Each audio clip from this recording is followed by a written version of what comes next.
What's up, everybody? It's your boy Chaos, and welcome to a new episode of Take It to the Table. We've got a jam-packed episode here tonight. We're also going to be talking about the current decline in AEW's ratings and what can they do to prevent that from happening, even possibly getting worse. And of course, we're going to finish off with Guess the Wrestler via their accolades. So stay tuned. Make sure you like, share, and subscribe, and let's take it to the table.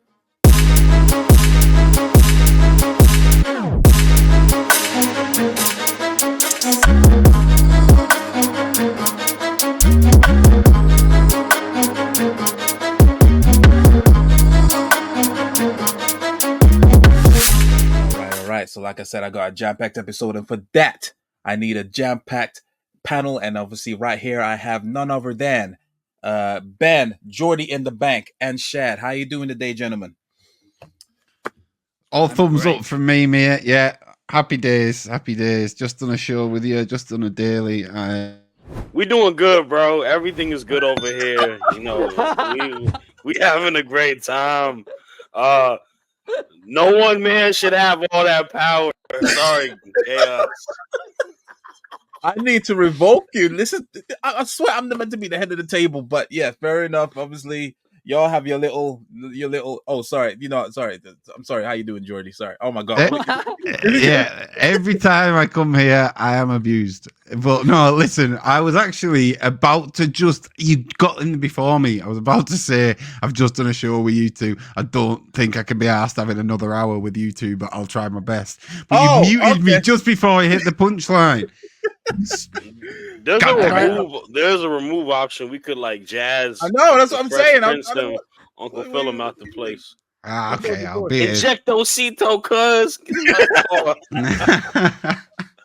Well, it's glad to have you guys, but I need to do an extra special introduction for, of course, El Jefe before he kicks me out of Wrestling Republic. So how you doing today, Ben? I'm good. I got the blue lights. I brought the blue lights out. I've got the blue mic light as well now. And I've got the blue Pokemon as well. Shout out Totodile. But I'm excited to be here. And it's going to be a fun show. Sticking with AEW, they've, on their road to the pay-per-view, they've hit a bump in the road. Or should we say they crash and burned. And we're talking about, obviously, this past week's episode of AEW Dynamite. Oh boy. So yeah, they weren't on the usual day on Wednesdays. They had to move to Tuesday due to something happening on a Wednesday. Baseball, that's the one. Sorry, yeah. You know, Turner got the playoffs. There it is. Over there you go then. So priorities. So yeah, they moved to Tuesday. So there was a 1 hour crossover between AEW Dynamite and NXT. And everyone knows obviously NXT show was stacked. And AEW's show was, well, David Sheldon reviewed it, and yeah, he gave it 2.5 stars out of 5. Be sure to check out his review on WrestlingRepublic.com. The viewers came out, the viewership came out, and they weren't looking too good. So basically, they I got the numbers here.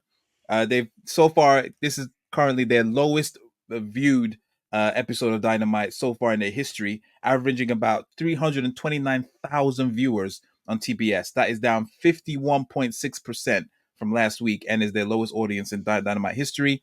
The episode drew a 0.1 rating in the 18 to 49 demographic, which is down again 50% from last week. So obviously everyone can blame, they moved to Tuesday, and baseball and hockey is starting up and all that kind of stuff. But NXT didn't really have that problem. In fact, they hit 800,000 in their second week on a new network. They had Randy Orton coming out. They had Jey Uso, Jade and Bianca, and everything else. Vaquer and Julia showing up. Sexy Red. Moving on. The big draw. But do you know the one figure you missed though, Chaos, which is the worst figure out of all of this? On Title Tuesday, so in the exact same time slot, a year ago to the day, they had 610,000. Jesus is Lord. There you go. That's my thoughts. It's insane. It's insane how like the drop. Was there even a title match on Tuesday? It didn't live up to its name, no. No, there wasn't. Yeah, there was. Jesus. There was. That's TBS title. Oh, okay, fair enough. Monet Sakura. Oh, yeah, fair enough. Yeah, so yeah. That happened. either You're way, right. it is still not a good look. And content wise, I mean, it looked like they didn't really put up a fight compared to what they did last year. I'm sure in the group chat, one of the guys in our GC pulled up the card, and that was, I think, Adam Copeland was on there, MJF was on the card, Swerve versus Danielson.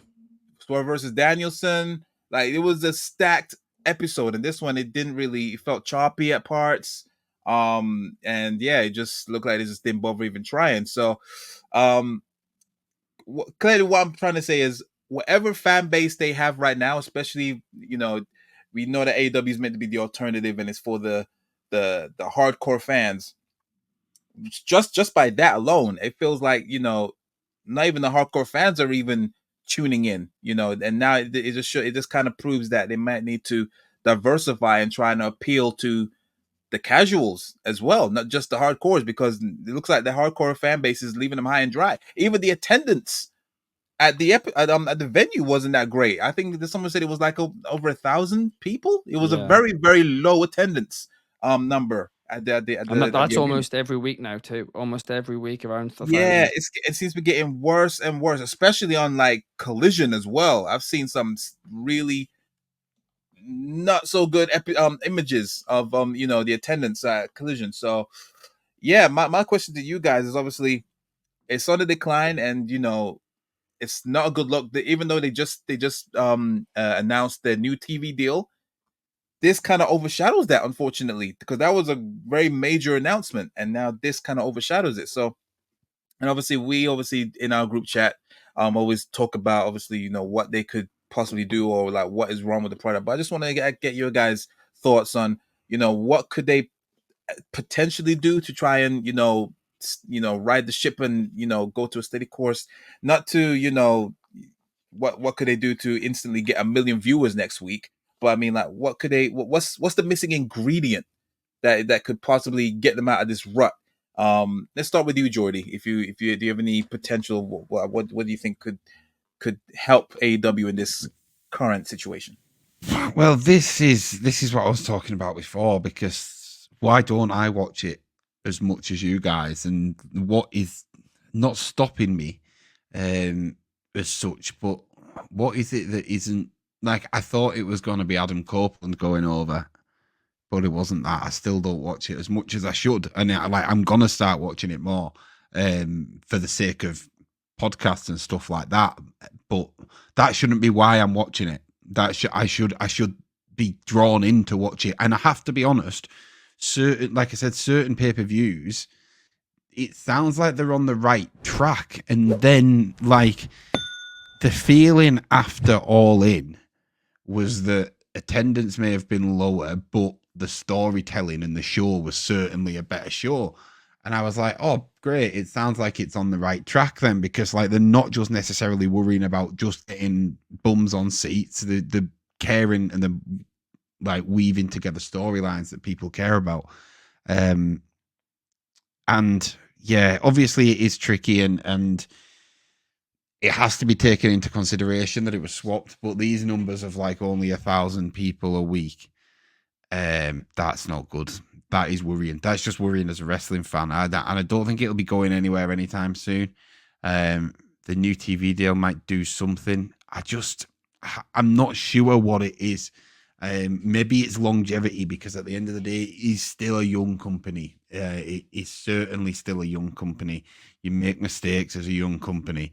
And I don't want to take it back to Punk, but I just feel like since the Punk thing happened, we're in a position where, whether it's a coincidence or not, it feels like that's where the decline started happening, and people started taking note of it more. In terms of what they can do to bring it back, yeah, just tell stories, bring in the right people, bring in the people that know how to tell these stories. Shane O'Mac might be, he's certainly not the sole answer to the problems, but he's somebody who might be worth having a chat to. So, listen, he's somebody who, whether you even take into consideration what he says or take his advice on board, it's worth having a chat to. It's worth getting these opinions, and just getting a creative process that works, not a load of different people throwing in their ideas. Don't promise too much to people. Do you know what I mean? I feel like maybe a little bit of that might have happened. And to steady the ship, you're always going to rock it a bit first. And I hope that's the process that we're going through. But no, mate, I don't know. Tony won't be giving me a job anytime soon because I think it's a very tricky one to navigate. I really, really do. But yeah, first of all, I would just say try and streamline the creative process. So get one person that you trust doing it, let them be your person, and kind of use them to feed to the team rather than trying to do the CEO's job and the creative job and all that. Just like, yeah, getting people that you trust and delegate, just like any business, I guess, because at the moment you're looking at a business that could potentially be looking like it's going on the decline. And I might not know a great deal about AEW, but when that happens, you turn around and you look at your team and you look at the structure of your business and look at where things might be going wrong and change those things. And I think it's probably time to do that if they've not started already. Did you by any chance listen to my voice message earlier, Jordy? I did. But I very much agree. Like, I very much agree. I mean, like in any business, I've worked in businesses, the job, not the one I'm in now, but the one prior, my CEO didn't have a general manager and she was a nightmare to get hold of all the time. And it was like, we just needed that bridge in between that. It's like, they're singing off their hymn sheet. Everyone's singing off the same hymn sheet, but you don't have, as a CEO, 8 different voices trying to get hold of you. Because like, I didn't even hold a grudge to her in a sense, because it was like, look, you're the CEO, you don't want to be talking to your marketing guy for like, you want a manager to be doing that, and then you have one meeting with the manager each week and be like, right, brief me, tell me everything. And it just feels like, yeah, that's basic business, isn't it? And it maybe isn't in place there. And do you know what I've found out? They do have those, but they have multiple of them. And I think that's part of the issue too. And I've got a theory. I'll get onto it in a minute, but yeah. Yeah, I mean, before you go into that theory, you say obviously with Shane McMahon, I feel like the only constructive thing he's gonna pretty much say is just give him the belt and let him beat everybody. Nah, Shane's not Vince. He tried to flex that at WWE, and Vince showed him the door. But yeah, it is what it is. But yeah, I guess I see your point regarding obviously with TK, he's obviously juggling too many hats, and it's probably one too many hats that he can't do, and he probably thought that put Danielson in the disciplinary committee. And then that might solve things, but obviously not. That's obviously not the case. But yeah, something needs to give. But what about you, Ben? What's your theory? Go on, talk. So, firstly, I think, jokes aside about Tony Khan, right? Firstly, fair play to Tony Khan in regards to he gets so much, like anything that goes wrong, people blame Tony Khan for. Like, he must have really thick skin at this point, because obviously he wasn't in this business before, he wasn't used to it. So fair play to that. But I've got a theory, and my theory is the reason AEW feels like a mess is actually not because of Tony Khan, but I think one of his right-hand guys, who was originally meant to be the streamlining guy, I have an idea of a name, I'm not going to say it in case I'm wrong, I think that they're just bad at their job. And because of that, they brought in several other people to do the same job. Now it's all a mess, right? And I'm going to compare it to Marvel for a second, right? A few years ago, leading up to Endgame, Marvel, there was limited characters, there was limited movies, it would make a lot of sense. The characters were great characters, the storylines were great storylines. It was easy to keep track of. You only had to see one movie every 6 months or so. That was it. Very easy to follow. Endgame happens. Then after Endgame, they decide to introduce a bunch more characters at once to a bunch more movies and a bunch more TV shows. I think it was 7 times more content than they were previously putting out. And guess what happened to Marvel? It crashed. It went downhill, and it went downhill fast. But admittedly, part of that is also because of bad characters, bad character development. But it's difficult to create compelling characters when you got to create so many characters at one time. And I feel like this is what happened with AEW. Everybody talks about the golden days of AEW, but something interesting is during that time when people talk about, they only had one show, and that one show was AEW Dynamite. They had Dark too, but that doesn't count. They only had AEW Dynamite where they really had to tell stories on 2 hours a week. They could only have so many superstars because there was only so much space for so many superstars. So it was easy to make storylines cohesive, to make them make sense. 2 hours a week, easily manageable. But then Rampage got introduced and they signed a bunch more talent. It got more overwhelming. You'd only see certain stories play out every few weeks. And then with Collision, the same thing happens too, right? Now, this is something which WWE have become quite good at, but AEW, and I know some people say, oh, we don't need replays. Guess what? You do need replays to an extent, right? Because you cannot expect a viewer of your program to watch 5 hours of television a week, because if you are expecting that, then guess what? You were going to see exactly what's happened, basically. What I feel what's happening backstage at the minute in AEW is tons of people, tons of different people are creating a ton of great storylines. And then Tony Khan is trying to fit them together like a jigsaw puzzle, compared to creating one cohesive story which travels throughout one show and then throughout the next show. There's too many wrestlers, there's too many storylines, and there's so many good wrestlers and good storylines going on, but there's too much of it. And because there's too much of it, it's impossible to keep up with. It's not cohesive enough. I know it's easy to say it's not an easy fix. I'm going to be honest with you. I think this is an easy fix. I don't think it's easy to get right back to where they were before, but to fix the decline, I think it's easy.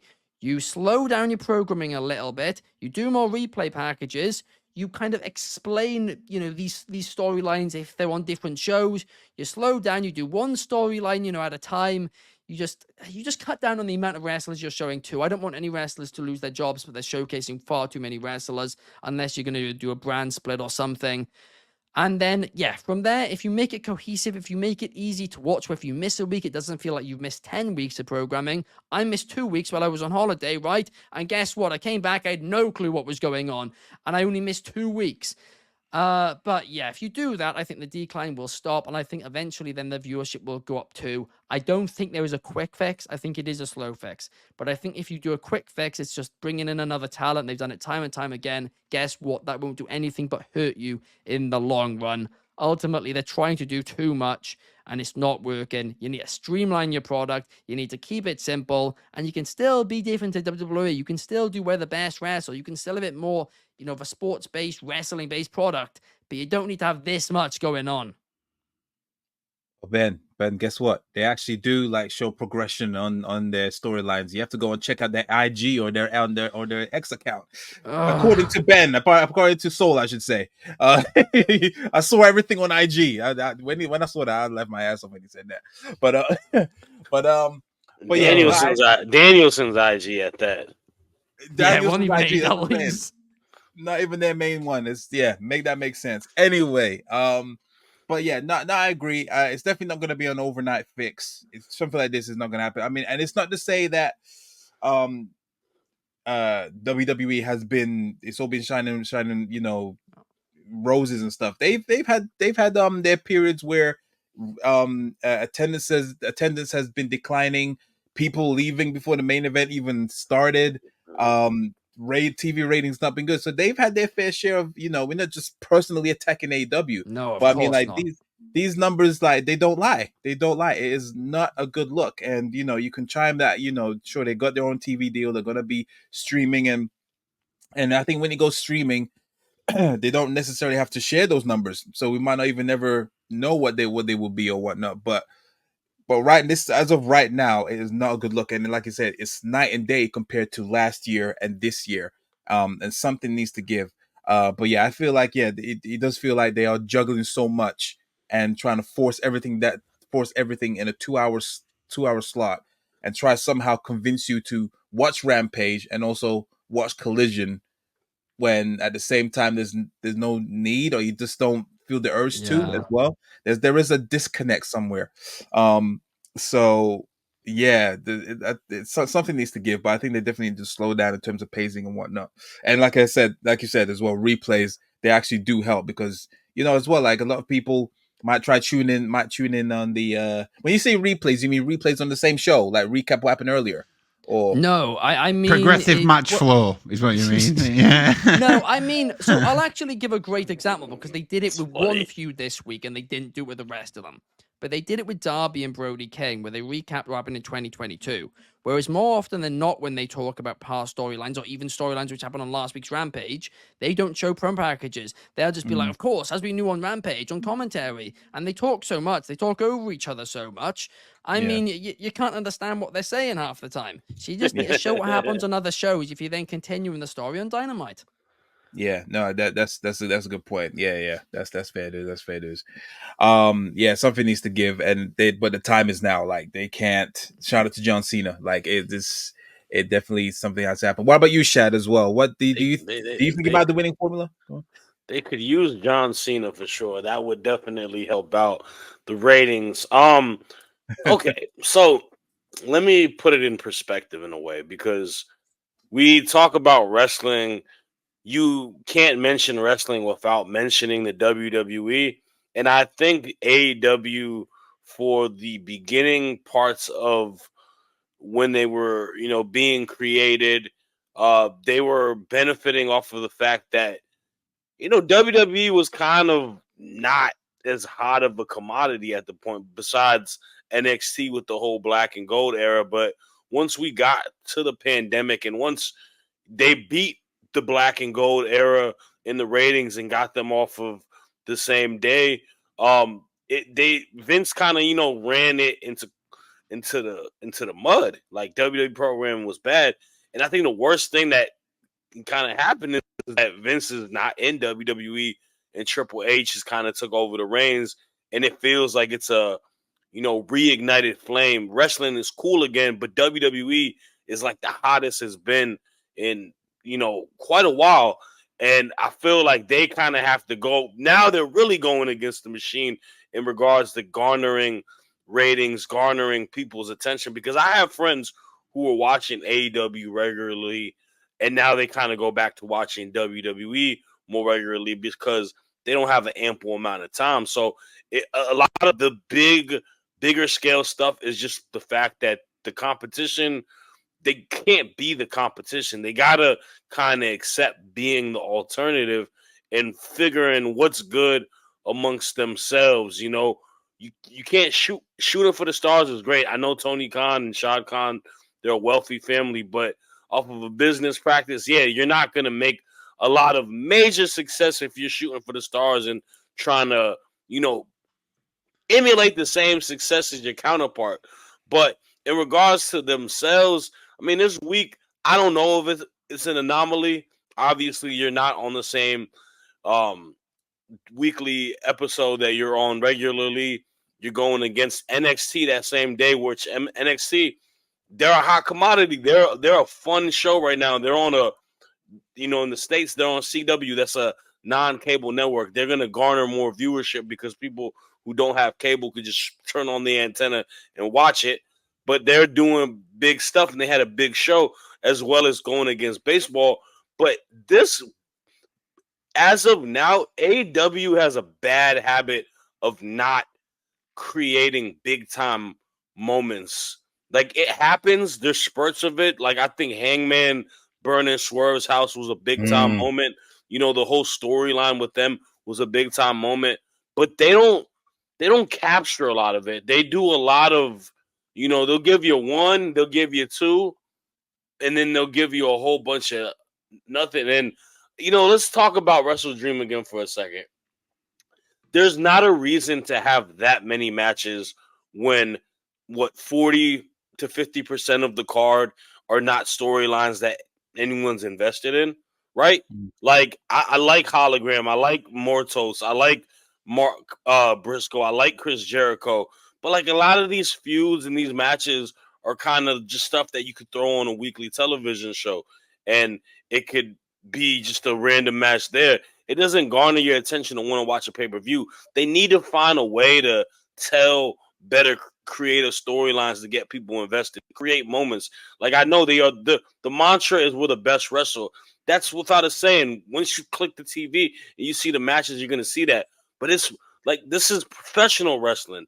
This is a little different. You like wrestling is half of the fight. It may even be less than half of the fight because the ones that survive in this industry in this business can tell stories, can entertain people, and that even goes within AEW. You look at a Hangman Adam Page, you look at a Swerve Strickland. These guys are at the top of the food chain in professional wrestling as a whole because they can do it all, and they kind of have to figure a way to tell stories and get people to do that rather than just making it like an indie card show where you just see a shit ton of matches that are good to watch. So like I get it, that's your identity, but you got to still hone in and try to make it a television show because at the end of the day, you're a weekly television show. You got to give us something that the fans want to watch regularly. And it's why I don't watch Collision. It's why I don't watch Rampage because it's just a random match. I could catch the highlights of it on the YouTube, right? Dynamite, I know I'm going to see what's being followed up and whatnot. But for the other ones, yeah, they got to find something that works for them and make people want to watch it. Couldn't have said it any better. That Agreed. is, yeah. And It's, also, I just wanted to quickly say as well before I forget about the TV deal. There is a point which nobody is talking about, and that is that the industry standard right now for new TV deals are 5 to 10 years. And they've signed a 3-year deal. Yeah. And that's interesting. And like I said in the chat earlier too, that's a big benchmark, and I definitely want to give them credit for it. I think they've done a lot of great stuff for professional wrestling. I think what we're talking about is a manner of that we don't want them to just flame out in the next 10 years. We want them to be a staple in professional wrestling because it does a lot of good. He's giving a lot of people opportunities to make a fuck ton of money, you know, like really changing lives. And I want that to kind of be the regular thing. Most entertainment companies, sorry, Chaos.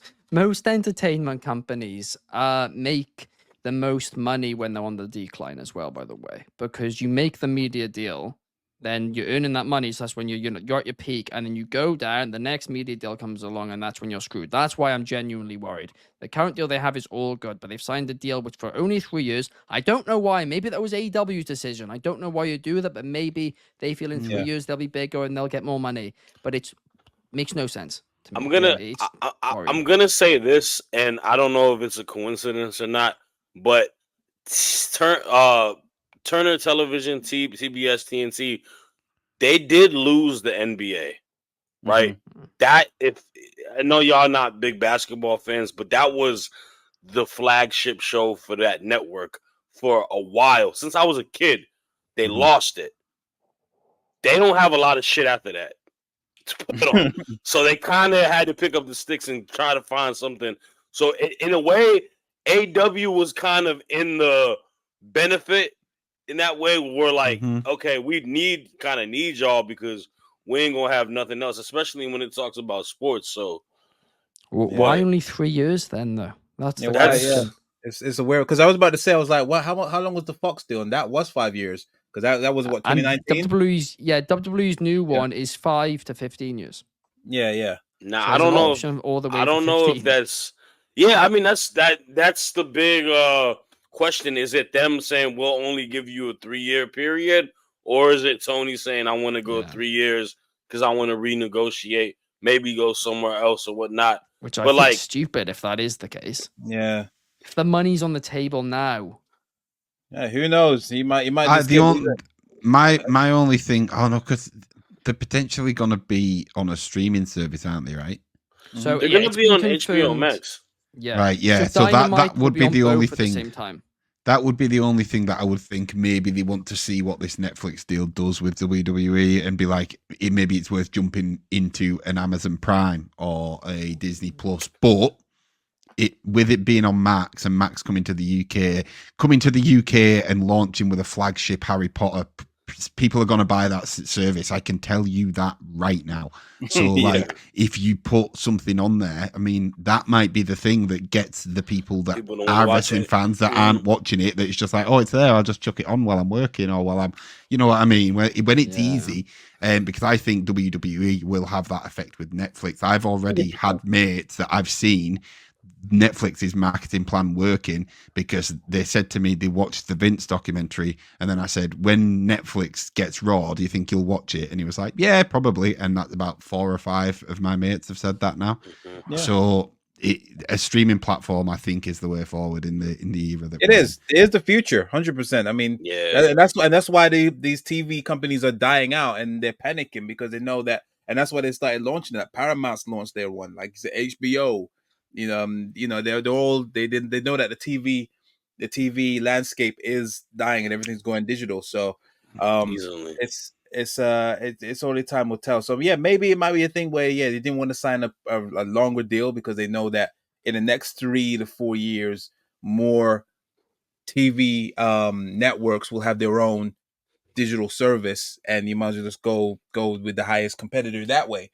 Yeah, the TV is not really the best route, and that's why WWE's like buggered off. They know that. So. Do y'all think AEW lacks actual superstars though? They lack compelling characters with the majority of their roster, I'd say yes. With a couple of the exceptions you made earlier. They can't do what WWE do when Netflix is on when NXT is on a Tuesday and say we're going to throw Randy Orton on it, we're going to throw CM Punk on it. No, sorry, it's always on a Tuesday, but when it's a big NXT episode, like when they move to CW, they can't like pull in Jey Uso, Bianca Belair. I don't think they've got that caliber that is going to draw where they can be like, we're just going to announce 3 names for the show and we know it's going to draw. I don't think AEW have got that. Yeah. And they don't necessarily even have an actual face of the company. I mean, arguably right now, you probably say, like, I would have said John Moxley. I don't know what now, but I think they also need someone to be like the front man of the company. They have front men or front with, like, you know, they have like a squad of them. The issue with people like Danielson and Moxley is they're not outside. They don't do stuff outside. That's what I'm saying. Like, they need a face to actually have that commercial appeal. That they had that in Cody. You know, he was the one that was doing and MJF to an extent too, despite the fact he's a heel. MJF, he's doing his own thing. Like he's doing interviews. Swerve and Mercedes are the only other champion has. We'll say again. Swerve and Mercedes are the only 2 I see that do a lot of like media stuff. Yeah, Swerve has that potential, 100%, and Mercedes. You know, they definitely have that red carpet appeal, but it still doesn't feel like that's their go-to people. Yeah, for like sure.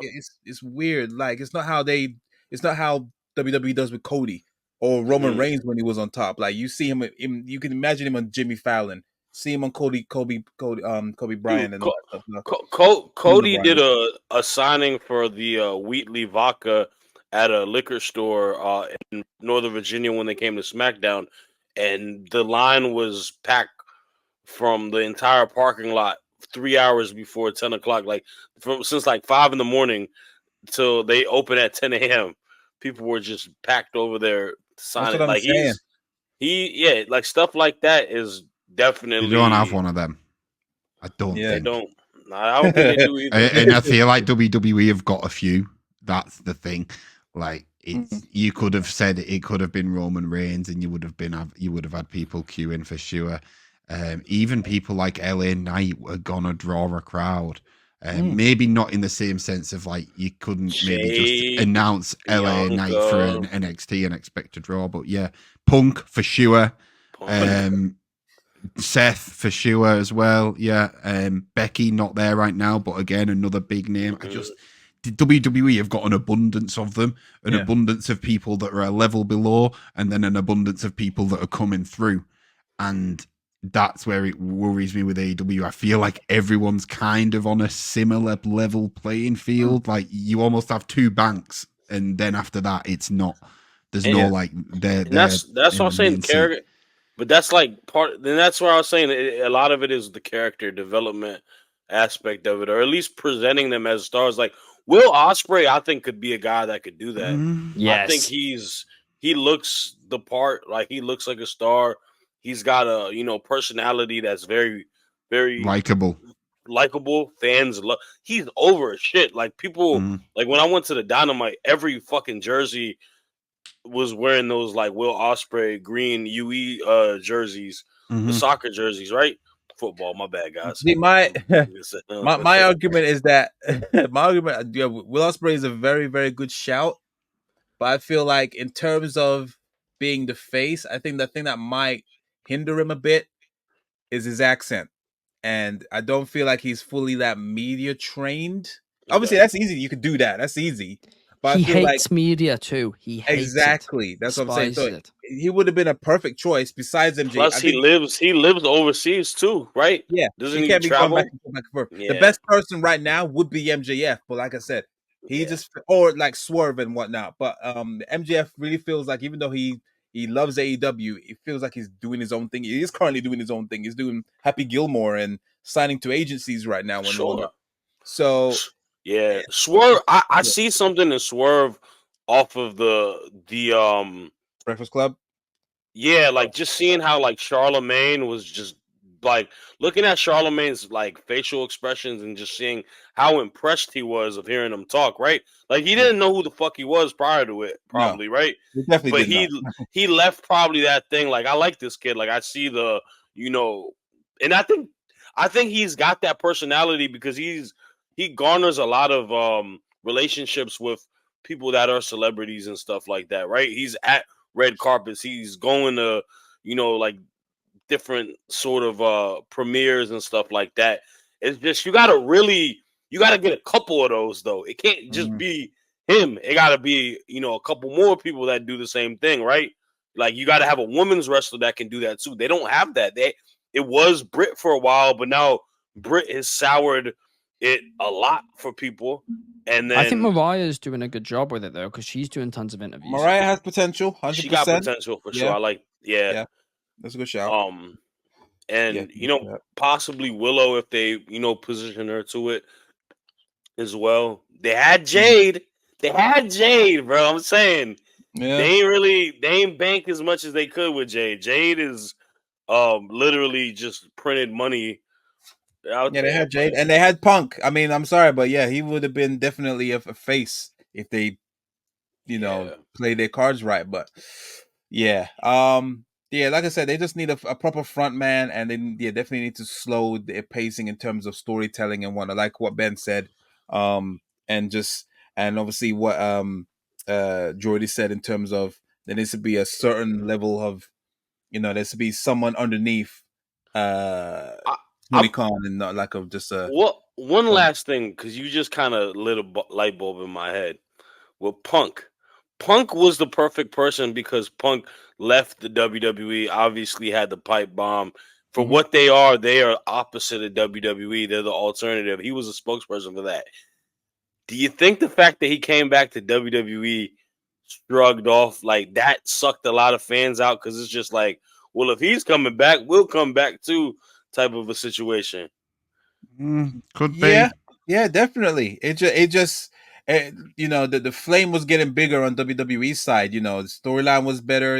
Change your regime and whatnot, and the fact that you got someone that said they will never not just come back to WWE, but never come back to wrestling, and obviously, he went to AEW and whatnot. But the fact that he actually came to a place that he said he would never come back to and stuff.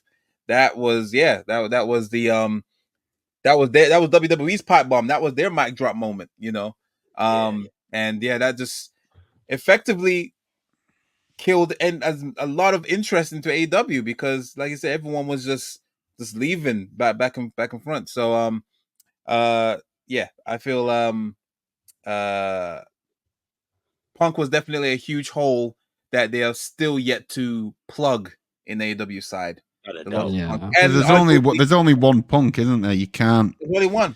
Yeah, you can't replace him. Like I almost think you can't like that Pep Guardiola meme. You cannot replace him. But it's just, I think, you don't try and replace him. you cut your losses and say Collision was made for Punk. He's gone now. We need to go back down at 2 shows and try and save your pride and be honest about these things and just focus on quality, not quantity. In it, that's in a sentence. That's what they need to focus on. It just make more quality, less quantity. Because that's what we. I mean, I know that obviously more shows means more money bringing in to the company. Short term. Short term, of course, yeah. But like I said, it's not looking good. Like, you know, as much as it might be bringing in more money, like everyone's got a phone, and then it would expose the company for what's happening. So you guys are music guys. Right? Look at it in a music sense, and you drop an album. You had a really, really good album, right? And then you drop another one a year after, and people say, it wasn't as good as the next one. What would you do? Try it? All right, I'll just drop another album in 6 months. I'll just get another one out. Or you go back and refine your craft, and you maybe wait 2 years and then drop an album that you've really worked on. And do you know what I mean? It's just get that the quality back and stop focusing on just getting quality quantity out there. It depends the situation when you put it like that, because I think the main thing is this, right? People will find a best album or a best time frame and always try to compare it to that. Where for AEW, I think everyone's like the prime year was 2021, right? That was probably its prime year when Danielson and Cole came out, that time frame and all of that, and then Punk obviously returned into wrestling, where it was the hottest commodity, and it's kind of hard to, you're not going to be able to recreate that just because it was still brand new and they got so much firepower into it. So to that point, like other artists do, good artists will find a way to reinvent or reshape what they're doing in a different manner and kind of bring a new life to it. And I think AEW's got to try to find a way to do that. And on the Punk thing as well, like you just said, I think that's the most important thing, which even you just don't realize is he didn't jump ship.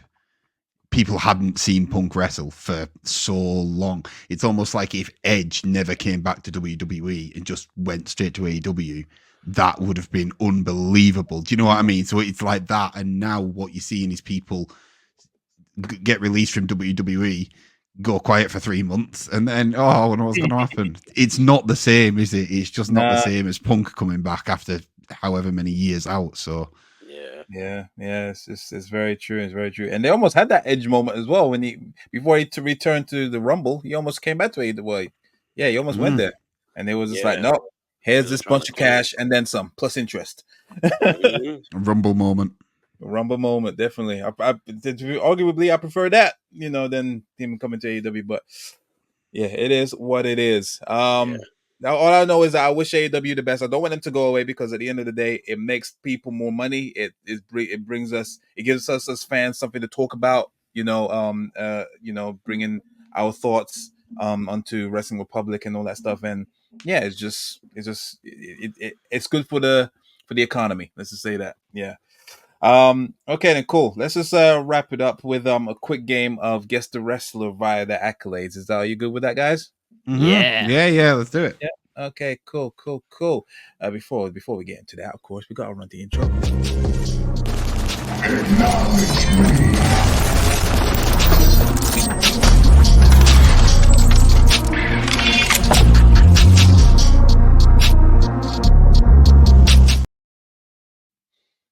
Yeah. Okay. Thank you, Ben, for the additional budget for that. Moving on. I'm joking. We're going to be playing Guess the Wrestler via the accolades. So basically what I'm going to be doing is listing this certain wrestler of their, their accomplishments, their biggest accomplishments.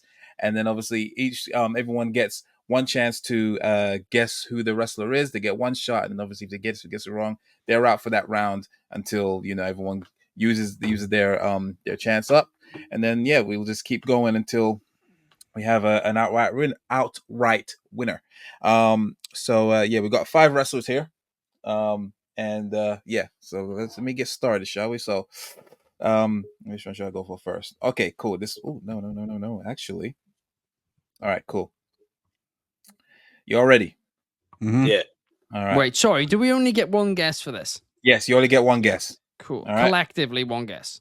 Cool. Per What? round. No. Per round. Yeah. So you say you. Oh yeah. So you basically, it's individual. So shout your name. Oh, and so give okay, a okay, guess. cool. And then yeah, that's what I should have said. Sorry, apologies. All right, cool. I'm watching y'all as well, so you're not typing. This person has won the IWGP Heavyweight Championship one time.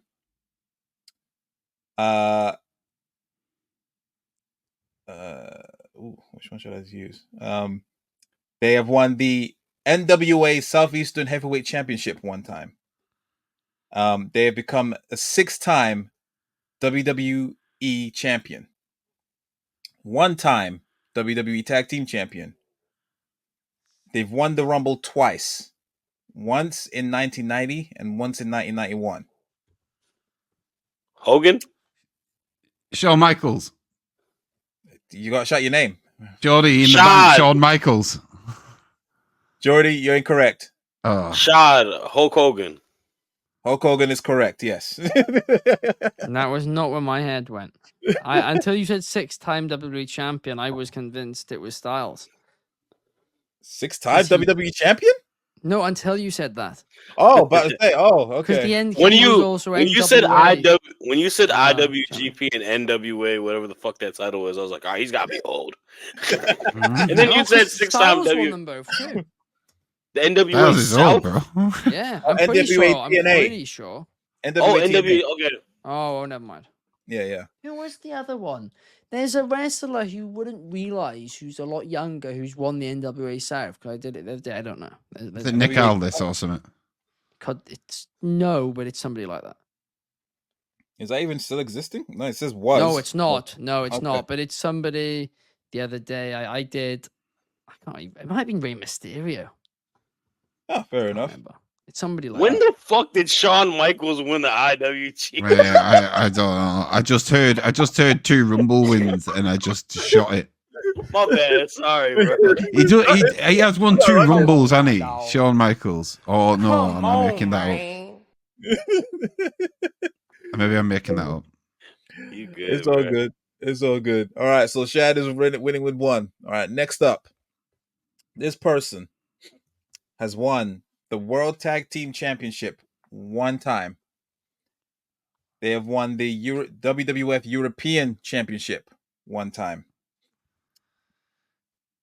They've won the Intercontinental Championship 2 times. Nothing? Okay, cool. They've won the CMLL World Heavyweight Championship 1 time. God. All right. Shad, Chris Jericho. Nope, you're out. Oh, that's who I was gonna say. He's had the Intercontinental more than twice, right? No, that's true. He has. Yeah, way more. This person was ranked number 25 in the top 500 singles wrestlers in the PWI 500 in 1999. 99. That narrows it down. And I'm looking at the European 25 title. in 1999. I'm like, I've got someone in my head, and it's purely from the European title, but I don't want to say him because it might be mental. In 2003, they were ranked 331 out of the 500 best singles wrestlers in PWI. Jesus, bro. I only memorized up to number 300. Chaos. My bad, bro. Okay, what else is there? Okay, cool. Probably none of y'all watch this. The WWC. They won the television championship there 4 times. I'm just gonna say a name: Jordy in the Bank, Val Venus. Wow, yeah, correct. Is it actually? No way. It's correct. Val Venus. Get in! I was literally watching. Are you picking like the shitty people in this I'm game? gonna throw y'all off. Get in! I would have never gotten that. I in a never knew million he won the years, so. CMLL title. I was just thinking European champions within that Attitude Era, and I was watching Raw from 1999, not that long ago, and he was European champion. And I thought, yeah. And then when you said top 25 in 1999, I was like, it could be him. And then I started to think of people like Scotty 2 Hotty, and Grandmaster Sexy and someone like that. But yeah, well, there you go. It's I guess. crazy to think that he was in the top 40 back in 90. Yeah. It's They mad to think. put they leaned a lot on him. He had a segment Yeah. on Raw every week for about a year. Like, Hello, ladies. Jesus Nice Christ. one, nice one. Now he's a Cool. conspiracy theorist. So yeah. Yeah, that guy's off his rocker. But yeah, we Yeah. should not speak of that. Yeah, that guy needs to be locked up. Anyway, moving on. Next person. This person won the IWGP Junior Heavyweight Tag Team Championship 3 times. They won the Super Junior Tag League in 2023. That's a clue right there. They won the which one should I go? Oh, okay.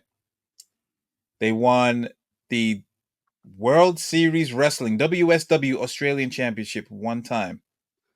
All right. Oh, here we go. They won the TNA X Division Championship 2 times.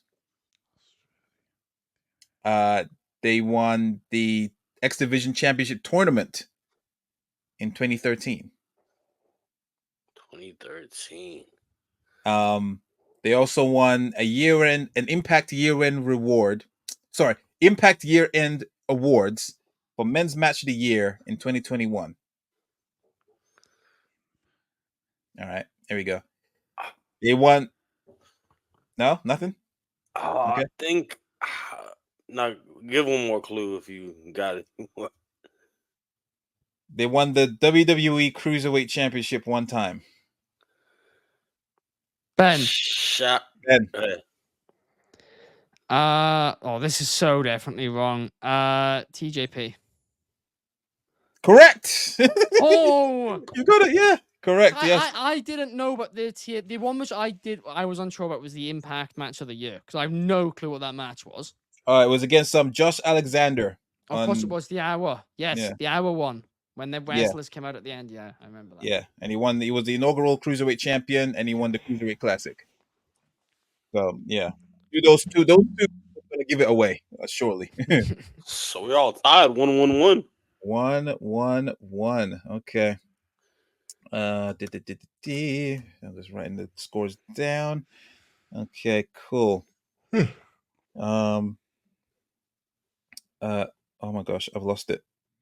Oh my gosh. Okay. Oh, I'm so sorry, guys. 1 second. All right, brother. It's gone. What It's is been that? sent to wrestling hell. Oh my god. Okay, cool. Here we go. All right, this person won the WCW World Tag Team Championships 4 times. They won the WWE Tag Team Championships 2 times. According to PWI, they were in the Tag Team of the Year in 2002. This person was ranked number 37 in the top 500 singles wrestlers in the PWI 500, also in 2002. Only up to 35 that year.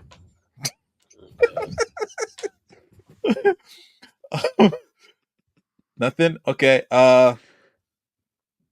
They won the Yamaha Cup in 2006 with Johnny Stamboli. Shad. Is it Dean Malenko? Incorrect. Good guess though. Yeah, that was. Yeah, solid guess. What are these accolades? And if you think that's bad, all right, this is their last one. They won the HEW Heavyweight Championship 1 time. Hurts, yeah, you. Hurts and Essex Wrestling. That's what they're called. Yeah. Essex. Yeah. Ben. I mean, this is so wrong because I don't even think he was ever in WCW. But just because of the trend of names you picked, Marty Jannetty. Nope, incorrect. What was the WWE accolade? Tag Team Championship 2 times. 2 times in 2002. They were number 37. They've obviously gone from WCW over there. I don't have a clue. Perry Saturn. No, incorrect. It was Chuck Palumbo. Fuck! Chuck Palumbo, yeah. Billy and I could Chuck. have sat here all night. And Oh, I would never never even got heard that. yo! I'm kind of mad that I didn't think about that. I try to not think about Billy and Chuck, bro. Fair enough. 6-time tag team champions across 2 brands, bro. I don't know. No, what you're talking that's He won it. crazy. He won it 3 Wait, times. oh, I know who he is. Yeah, of course you do. No, Chuck I Palumbo. didn't when you said you said the name, but I now remember because when I was watching WCW with Clark. Yeah. Oh yeah. He won the tag team championships with Sean Stasiak, Yeah, aka Meat, and Sean O'Hare, yeah. and the WCW. But yeah, Sean O'Hare was underrated as shit, yo. 100%. Yeah, he was Super way underrated. underrated. 100%. Okay, cool. So no one got that one. So there's still 2 more. Blah blah blah. Is there not only one more? Well, you can do one more. Yeah, I guess. Yeah, winner takes No, all. no. I tiebreaker. just thought you said there was 5. That You know, was it's all. 5, Takes it all. but like you got one wrong, so I'm being nice. Oh, right. No, I got you. All right, hold on. Winner takes it all. Let's just do Yeah, winner takes it all. let's Winner do takes it one. all. All right, fine, cool. Come on, All let's do this. All right, this person. Let's just start somewhere else. Oh, Please here we don't go. make it somebody from before I was born. Technically, all these Oh, people no. would be technically, like, if that makes sense. Like, they're all older. They're all older than you. Like, technically, this person was an Impact World Champion 1 time. Okay. This person won Match of the Year with CBS Sports in 2018. Okay. Okay, this is more like obscure ones. This person won the IWGP Heavyweight Championship 1 time. No? They won the IWGP Intercontinental Championship 1 time. Shad, AJ Styles. Nope, you're out.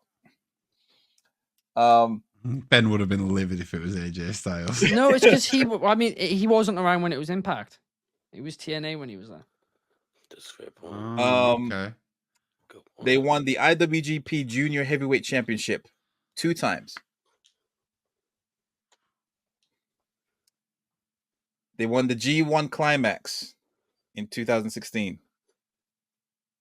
No, nothing? All right, let's go somewhere Yes, else. Ben. Go on. Oh, Kenny Omega.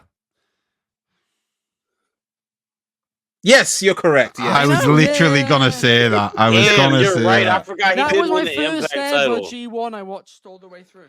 Yeah.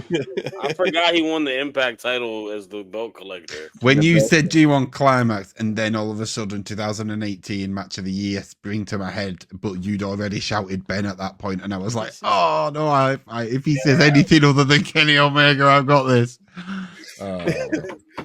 Nice. Yeah, good game. So yeah, Ben takes all. The boss wins. The Classic. boss wins. McMahon booking.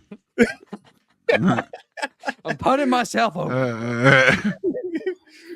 It makes sense. All right, cool. And with that, ladies and gentlemen, we've come to the end of the episode. So yeah, we had a lot to talk about. It was definitely AEW heavy. I'm sure Soul must be getting triggered in the comments for what we were saying earlier, but yeah, this is what the table is here for. But of course, thank you very much, Ben. Thank you very much, Jordy. Thank you very much, Shad, for joining us at the table. Like I said, make sure you like, share, and subscribe. And yeah, until next time, guys, I have been your host, Chaos. And yeah, we'll see you next time, guys. Peace.